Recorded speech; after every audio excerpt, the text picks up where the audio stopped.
Sabias que, apesar do planeta Terra ter mais de 4.500 milhões de anos, grande parte da sua história é conhecida?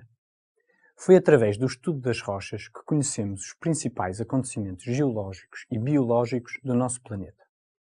A formação e destruição de continentes e oceanos, o aparecimento e evolução da vida, assim como as alterações da atmosfera terrestre, ocorreram nas camadas mais superficiais do planeta, ficando o seu registro preservado nas rochas. Assim, algumas rochas contêm vestígios muito importantes sobre o ambiente físico e químico da sua formação. Por vezes, existem nelas restos materiais de antigos seres vivos ou até vestígios das suas atividades. Se esses vestígios corresponderem, por exemplo, a peixes e bivalves marinhos, facilmente deduzimos que essas rochas se formaram no mar. Se os vestígios forem de plantas, provavelmente formaram-se em meio terrestre. Outros vestígios, como dentes, pegadas e ovos, por exemplo, dão-nos indicações sobre a biologia desses seres vivos. A estes vestígios chamamos fósseis. Mas, se após a sua morte a maioria dos seres vivos sofre um processo de decomposição, como é que os fósseis se formam e são preservados durante milhares de anos? Primeiro, é essencial que ocorra uma rápida cobertura dos restos mortais ou das marcas dos seres vivos por sedimentos finos, resina ou gelo, ou seja, substâncias que impeçam o contacto com o oxigênio e com a água em circulação, evitando a sua decomposição. Depois, também é importante a manutenção das estruturas a fossilizar num ambiente estável, que permita a ocorrência de todo o processo de fossilização ao longo de milhares de anos. Mas e quais são os principais processos de fossilização? Ora, estes podem ser agrupados em 3 tipos. A conservação, em que os constituintes do organismo são conservados total ou parcialmente. A moldagem, ficando preservada na rocha a forma dos organismos ou as suas marcas. E a mineralização, em que os materiais originais do ser vivo ou as suas marcas são substituídos pela formação de minerais. Sabias que alguns destes processos podem ser simulados em laboratório? Vamos ver o exemplo de uma simulação de fossilização por moldagem. Vamos precisar do seguinte material: pasta de moldar, gesso em pó, uma fita de cartolina com 25 cm de comprimento e 3 cm de largura, fita cola, uma espátula, um pincel, um pouco de óleo alimentar, uma vareta de vidro, um gobelet com 100 ml de água e uma concha de bivalve. Primeiro, moldamos a pasta de moldar de modo a obtermos uma placa com cerca de 3 cm de espessura e um diâmetro pelo menos 2 cm superior ao da concha. Pincelamos a superfície externa da concha com um pouco de óleo.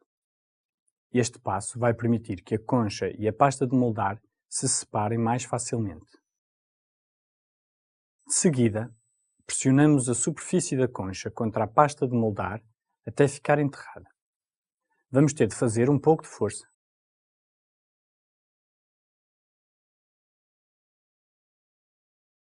Depois, retiramos a concha e pincelamos com óleo a superfície da pasta de moldar.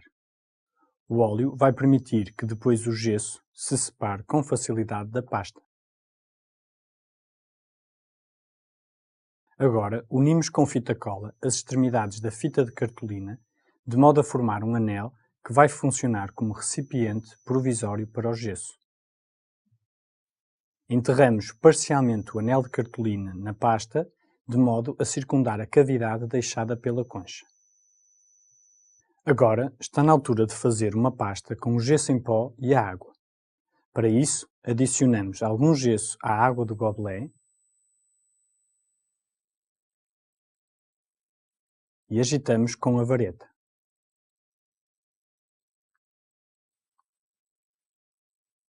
Adicionamos mais gesso até obtermos uma mistura líquida e homogénea, mas com bastante consistência.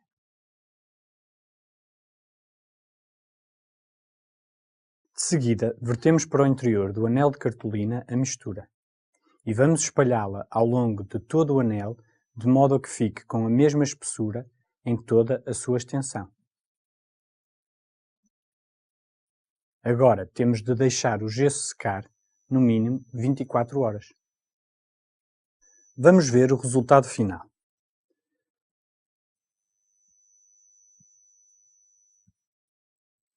Repara que o gesso solidificou completamente. Com cuidado, separamos o gesso da placa de pasta de moldar. E cá está, simulamos a formação de um fóssil pelo processo de moldagem. Repara que também podíamos realizar esta simulação com a parte interna da concha.